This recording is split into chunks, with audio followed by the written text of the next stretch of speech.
대림절 셋째 주일을 맞이하고 있습니다. 여러분 정말로 대림절을 지내면서 우리 예수님을 기다리는 마음이 마음속에 조금씩 생겨나고 있습니까? 매일매일의 삶이 예수님 빨리 오셨으면 좋겠다 그런 마음이 드는지요?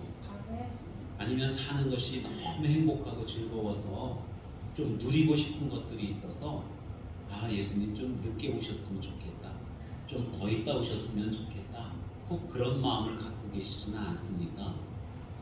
여러분, 예수님이 오시고 우리가 온전히 구원을 이루고 하나님 나라에 가게 되면요, 이 세상에서 우리가 상상할 수 없는 너무나도 놀라운 영광과 기쁨과 평안함과 즐거운 일들이 하나님 나라에서 있을 줄로 믿습니다.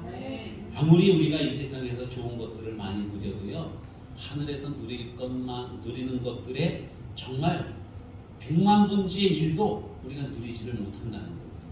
그만큼 하나님 나라는 영광스러운 것이고 우리가 사모해야 되는 것입니다. 바로 예수님이 오시면 이제 우리가 그곳으로 가는 거예요. 그래서 우리는 예수님을 기다리는 삶을 살아가게 되는 것입니다. 우리 지난 주에는 시몬 할아버지와 안나 할머니 이야기를 하면서 그분들이 어떻게 예수님을 기다렸는지, 기다림의 자세가 무엇이었는지 그 말씀을 함께 나눴어요. 시몬 할아버지는 하나님의 계시를 받고 예루살렘을 떠나지 않고 늘 경건하게 기도하면서 주님이 오심을 기다렸습니다. 안나 할머니도 혼자 살게 된 지 80년이 훨씬 넘었는데 다른 데 소망을 두지 않고 예수님 오심을 기다리는 삶을 살았어요. 늘 금식하고 기도하면서 언제나 예수님이 오시나, 언제나 메시아가 오시나, 언제나 예루살렘이 구원받을 때가 오는가, 그것을 기다렸다는 것입니다. 그러다가 아기 예수님이 예루살렘 성전에 들어오실 때에 첫눈에 알아보는 거예요. 아, 드디어 이스라엘이 구원을 받는구나. 드디어 예루살렘이 구원을 받는구나. 드디어 하나님께서 나에게 약속해 주셨던 그 구원을 보게 되는구나. 보면서 찬송하고, 보면서 예수님이 오셨음을 바라는 모든 사람들에게 가서 증거하는 삶을 살았던 것입니다. 여러분, 예수님이 처음 오셨을 때에 시몬 할아버지, 안나 할머니는 그러한 모습을 보였어요.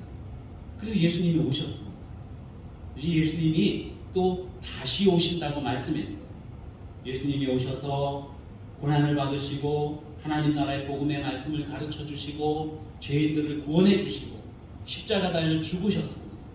그리고 부활하시고 40일 동안 계시다가 하나님 나라로 올라가셨어요.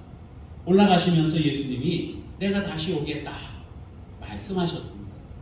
예수님이 다시 오시겠다고 한 그 말씀을 우리가 믿으면서 다시 오심을 기다리는 삶을 오늘날 그리스도인들은 살아가야 된다고 하는 것이죠. 예수님이 오시면 온전한 구원, 완전한 구원이 이루어지게 될 줄로 믿습니다. 예수님이 2000년 전에 아기의 모습으로 오셨어요. 그리고 장차 예수님이 또 오실 것입니다. 여러분, 예수님이 이 땅에 오신다고 하는 것은요, 하나님께서 우리에게 선물을 주시는 거예요. 하나님은 우리 인류를 구원하기 위해서 아기 예수님을 선물로 주셨습니다. 하나님은 온 세상을 완벽하게 구원하기 위해서 재림 예수로 또 오실 거예요. 우리에게 주시는 하나님의 귀한 선물이라고 하는 것입니다. 여러분, 어떤 선물을 받으면 가장 기쁩니까? 어떤 선물이 가장 좋은 선물입니다.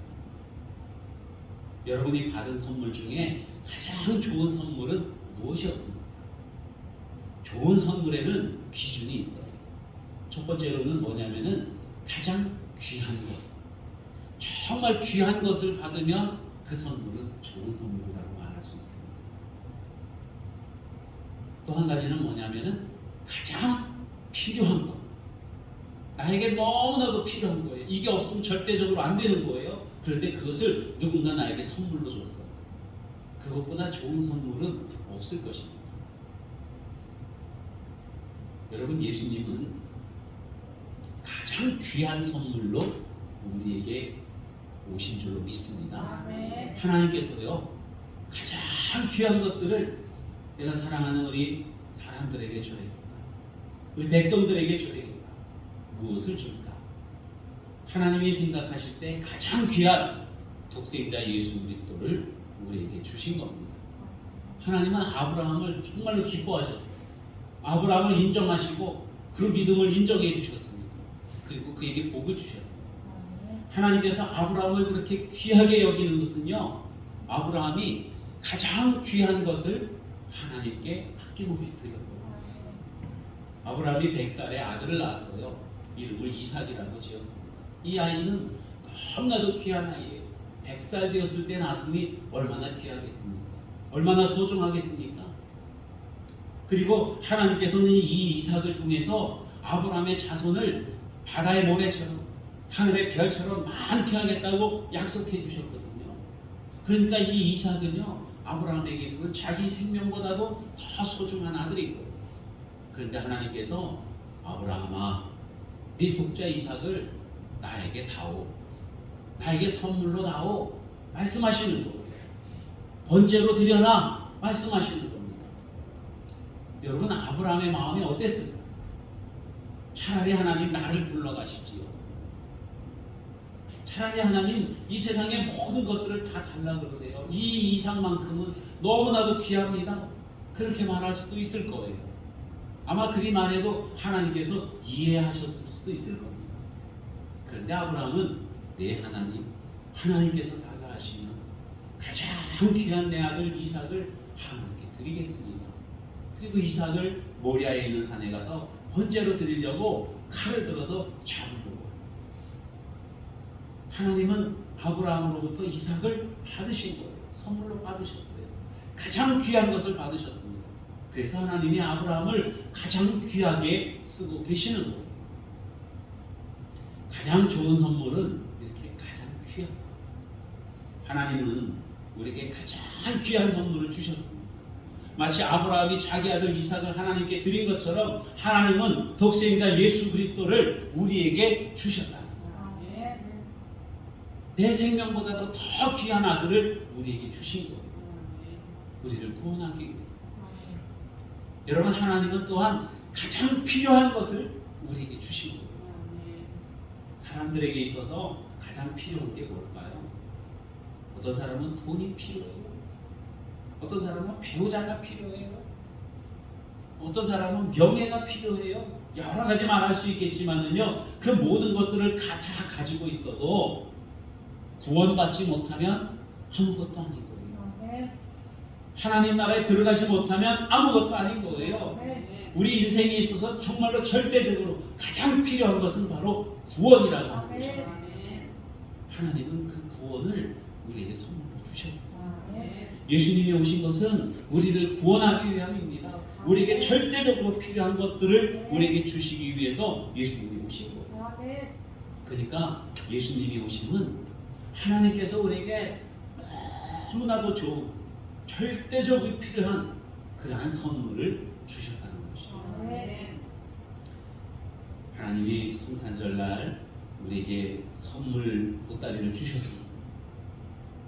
여러분, 우리 성탄절 되면은 보통 선물들을 많이 주고 받잖아요. 받으면 어떤 마음이 생깁니까?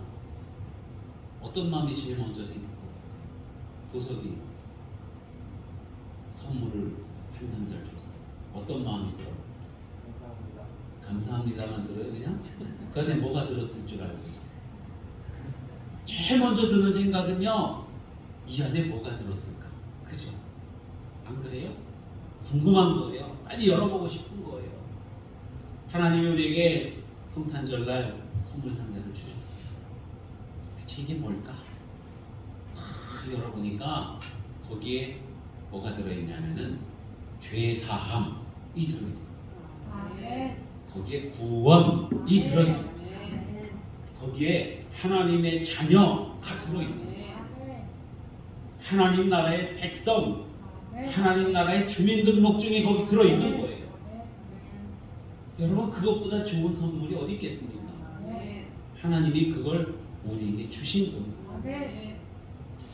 여러분, 이렇게 하나님께서 선물로 주신 하나님의 자녀들, 하나님의 구원을 받은 백성, 그 선물을 받은 사람은요, 이 세상에 살아가면서 두려울 게 없는 거예요.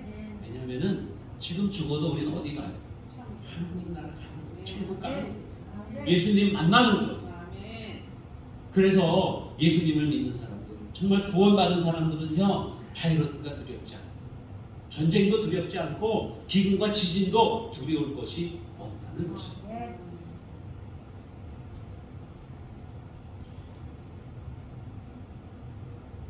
하나님의 자녀가 된 사람들에게는 심판에 이르지 아니하고 영생에 이른다고 주님이 말씀하셨습니다.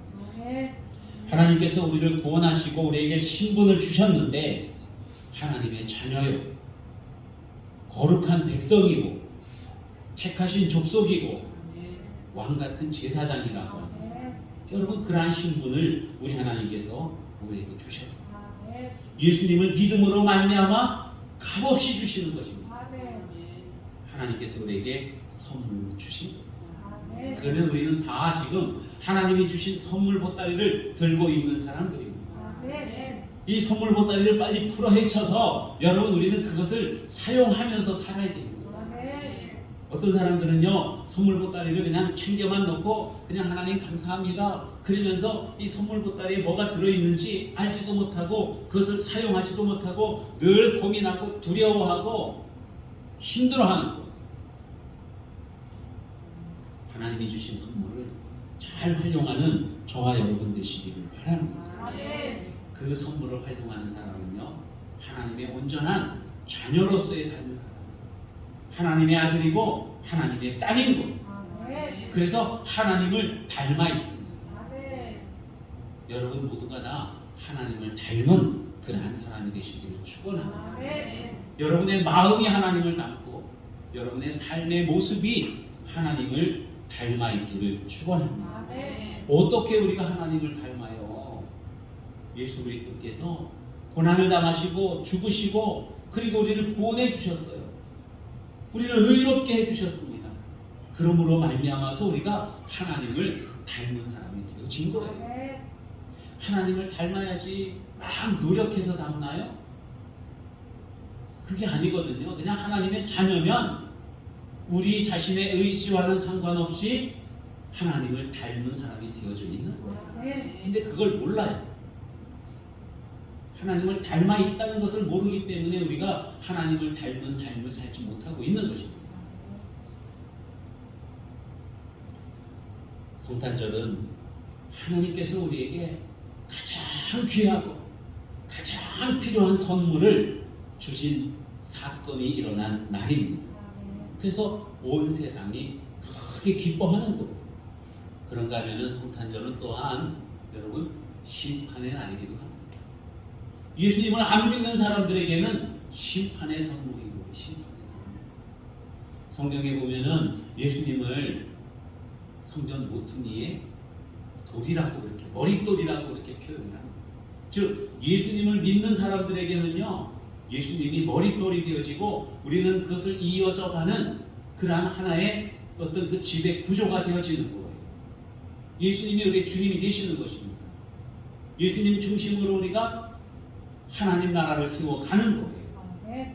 그런가 하면은 예수님을 믿지 않는 사람들에게는요, 베드로전서 2장에 보면은 부딪히는 돌이고 넘어지게 하는 돌이라고 그렇게 말씀해요. 예수님이, 그러니까 예수님을 믿으면 온전하게 구원을 받게 되는데 예수님을 믿지 않으면 심판에 이르게 된다는 것을 말씀하고 있는 것입니다. 그러니까 이 선물, 하나님의 선물을 정말로 선물로 받아들고 그 선물을 잘 활용하는 사람은 예수님이 우리의 구원의 주님이 되시는 것이고, 예수님이 선물을 주셨는데 이 선물은 무슨 선물 그냥 집어 던지는 사람은 예수님이 심판의 주님이 되신다는 거예요. 예수님이 온전한 구원의 주님이 되시는 저와 여러분이 다 되시기를 바랍니다. 하나님이 주시는 선물을 받고 정말로 기쁨이 충만한 그러한 성탄절 여러분 누리실 수 있기를 축원합니다. 주님이 주시는 선물을 정말 받기 위해서 준비하는 그러한 삶의 모습이 필요해요. 시므온 할아버지는 계시를 받고 그 성전을 떠나지 아니하고 늘 기도하며 경건한 삶을 살았습니다. 그래서 하나님께서 아기 예수 그리스도를 선물로 주셨을 때 단박에 하나님의 선물이다, 우리를 구원하실 메시아다, 주님이다, 이것을 보고 알았어요. 그래서 하나님께 영광을 돌립니다. 안나 할머니도 하나님의 그 말씀을 듣고는 늘 기도하면서 금식하면서 하나님의 선물을 주시는데 그 선물을 받을 준비를 하고 있었다는 거예요. 아기 예수님이 오셨을 때 단박에 알아봤습니다.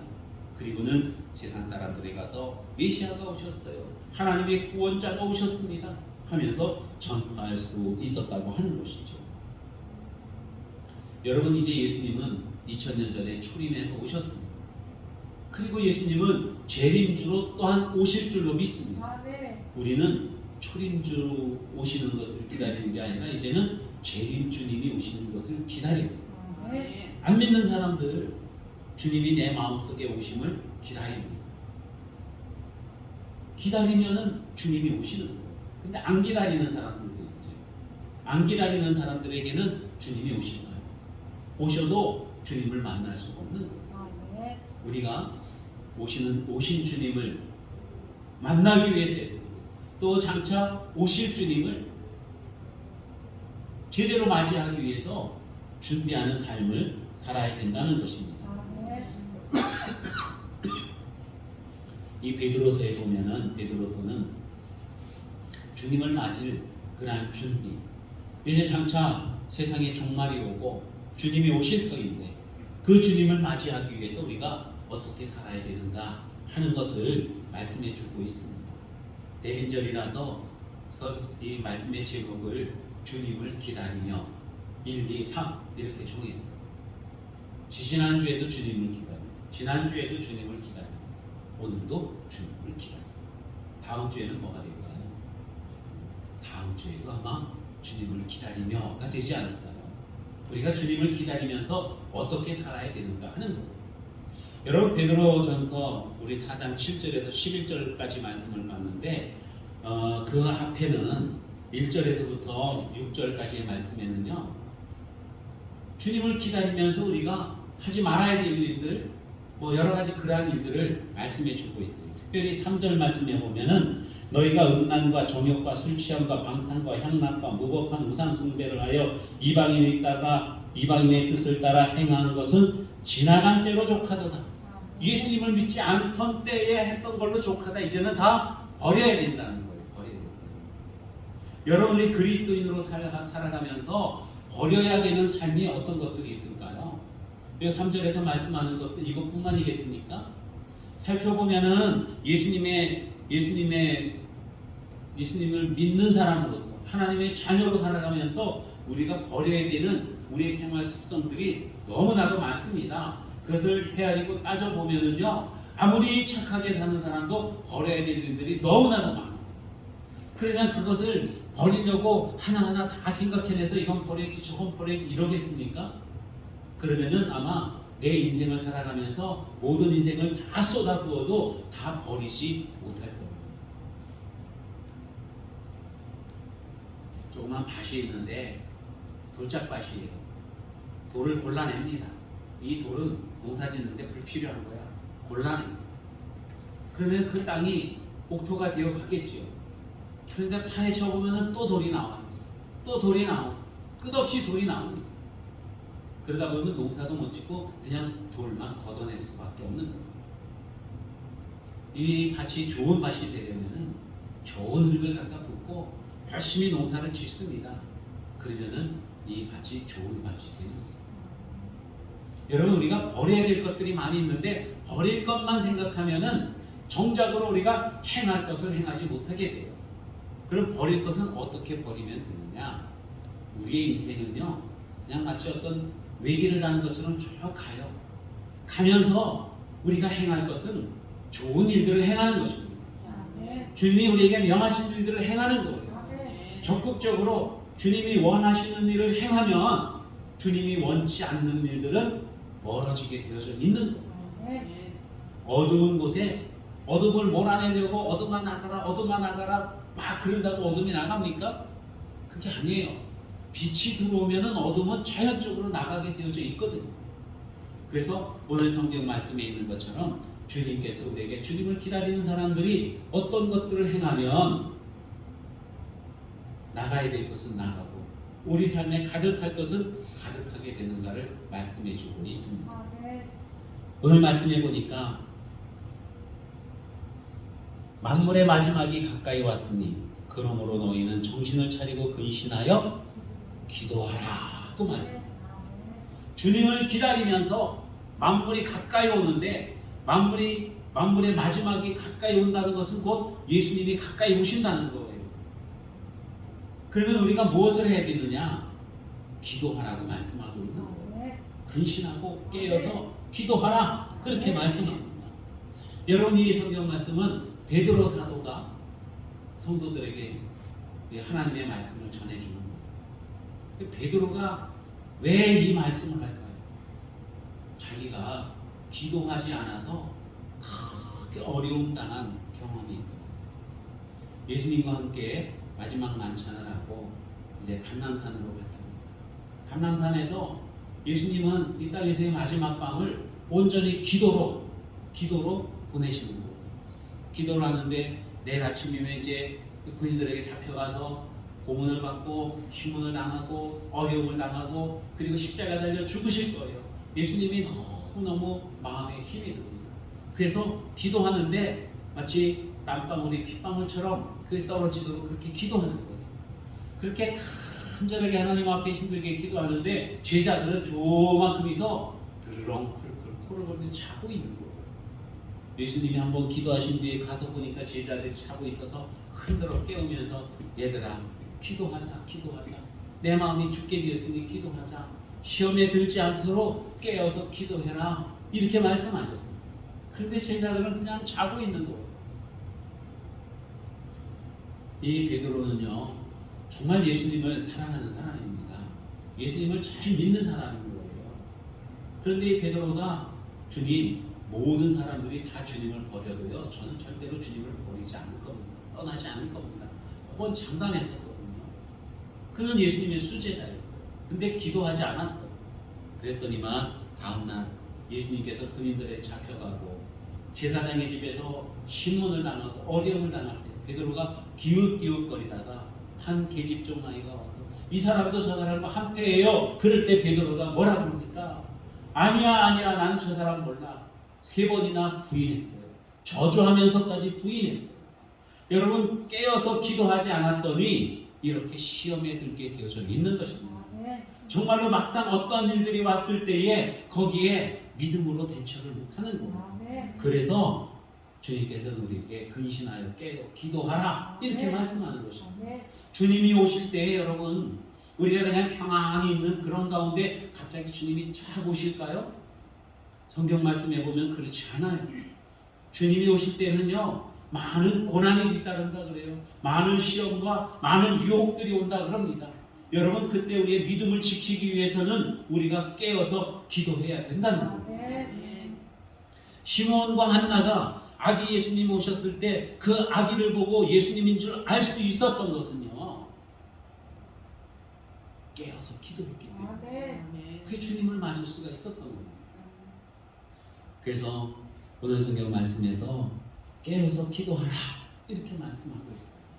여러분 우리가 기도하면 우리 하나님께서 우리에게 능력을 주시는 줄로 믿습니다.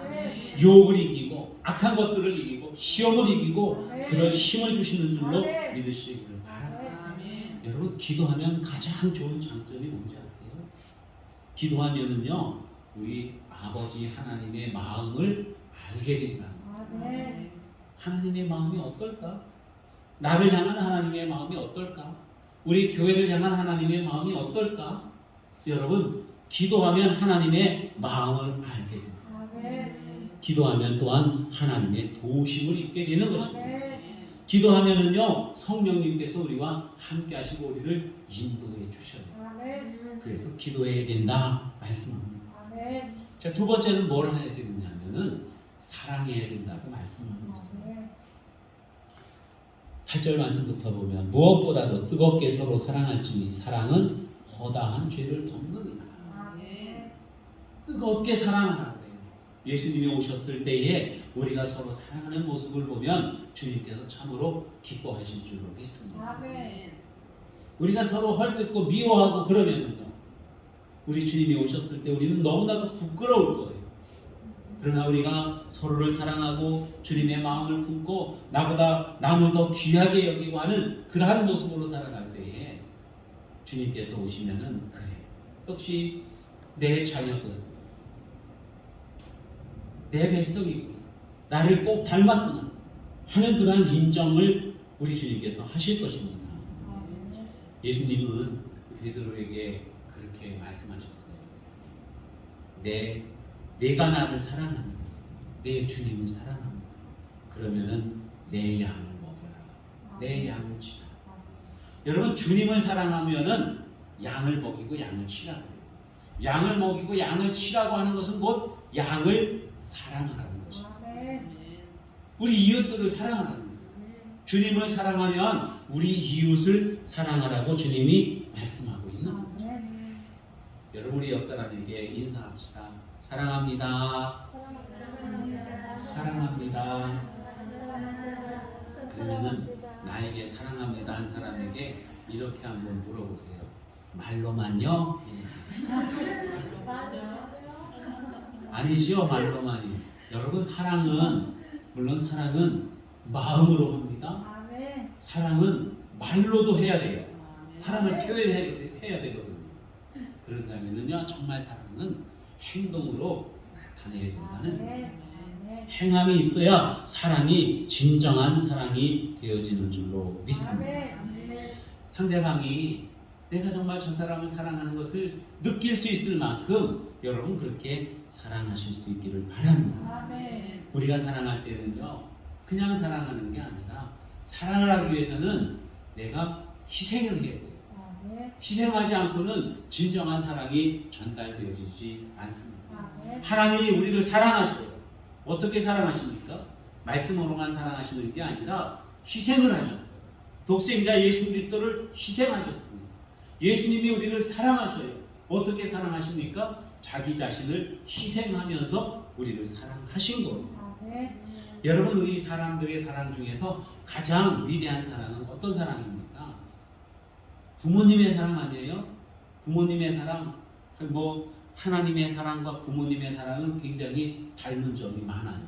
왜냐하면 그 희생의 무게가 있기 때문에 그렇습니다.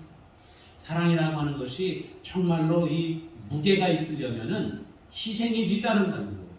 부모님들이 자녀를 위해서 그만큼 희생을 하기 때문에 부모님의 사랑에 무게감이 있는 것입니다. 하나님께서 우리를 위해서 독생자를 희생하셨고 예수님께서 우리를 위해서 자신을 희생하셨어요. 그렇기 때문에 하나님의 사랑, 예수님의 사랑이 그만큼 무게감이 있는 것입니다. 우리의 사랑이 정말로 무게감이 있으려면 나의 사랑을 받는 사람을 위해서 내가 무언가 희생을 해야 된다는 거예요. 여러분, 정말로 그렇게 사랑함으로 인해서 진정한 사랑을 나타낼 수 있기를 바랍니다. 로마서 5장 8절에 보면은 예수님께서 고난을 받으시고 십자가에 달려 죽으심으로 말미암아 하나님께서 우리를 얼만큼 많이 사랑하시는가 하는 사랑의 확증이 되었다고 그렇게 말씀하고 있습니다. 사랑의 모습을 여러분 우리가 정말 서로 위하고 또 섬기고 하는 그러한 모습들로 나타낼 수 있는 저와 여러분 다 되시기를 바랍니다. 이 코로나 바이러스가 오기 전에는 우리 교회가 이제 이 2부 예배를 마치고 점심때에 함께 애찬을 나누고 그랬습니다. 그러면 그냥 우리 성도 여러분들이 반찬도 해오고 여러 가지 수고하면서 이렇게 섬김에 아주 어떤 실천을 많이 행하셨어요. 거기에는 보면은 그냥 섬기는 게 아니라 사랑이 묻어납니다. 사랑의 향기가 있고 사랑의 맛이 있었어요. 요즘은 이제 그 애찬을 함께 나누지 못하니까 참 안타깝습니다. 빨리 바이러스가 종식되어지고 우리 함께 애찬도 나누고 교제하면서 이 사랑을 서로 나눌 수 있는 날이 오도록 여러분 기도하시기를 바랍니다. 우리 하나님의 사랑을 입고 사는 사람들은요 자연스럽게 그 사랑을 실천할 수가 있어요. 사랑은 누가 하느냐? 사랑을 받아본 사람이 하고 하나님의 큰 사랑을 받은 사람은요 사랑하지 않고는 견딜 수가 없는 것입니다. 여러분, 그런가 하면은 오늘 성경 말씀에 보니까 또한 예수님을 기다리면서 우리가 할 일은요 서로 봉사하라 이렇게 말씀하고 있어요. 서로 대접하기를 원망 없이 하고 각각 은사를 받은 대로 하나님의 여러 가지 은혜를 맡은 선한 청지기 같이 서로 봉사하라. 하나님의 일을 맡은 사람들처럼 그렇게 서로를 위해서 봉사하라고 말씀하고 있습니다. 내가 수고하고 내가 애쓰고 그러므로 말미암아서 누군가 편안해지고 행복해진다면 여러분 그 사람은 정말로 하나님의 선한 청지기가 되어지는 거예요. 그렇게 열심을 낼 때에 그러다가 주님을 만나게 되면은 여러분 얼마나 큰 기쁨이 있겠습니까? 뺀질뺀질하고 사람들에게 어떤 시험만 주고 어려움만 주고 자기 것만 챙기고 이기심만 가지고 있고 여러분 그럴 때에 그러는 과정 중에 주님이 오시면 얼마나 많이 부끄럽겠습니까?